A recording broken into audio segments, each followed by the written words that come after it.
Qarab turinglar, hozir xavfli joy ekan shu joy. Hoppale!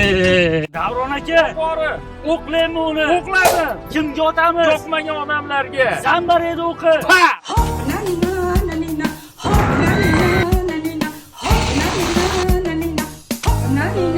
Bog'i shamolda menga eng yoqqani mana shu chelechalar bo'ldi. Sababi masofa juda ham uzun ekan.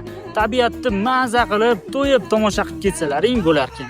Baqirchalarning uzunligi 1,5 kilometr ekan. Narxi bir kishi uchun 20 ming so'm ekan.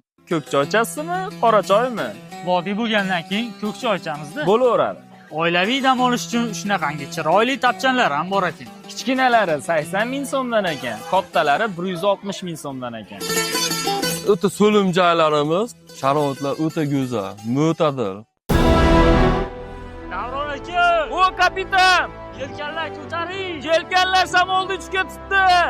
Baland tog' ustida shunaqangi katta chahpali bor ekan. Narxi 10 ming so'm ekan. 40 ming so'm bir kishiga aka. Oyoq so'rig'ining ko'tarib ketyapti. Yetti!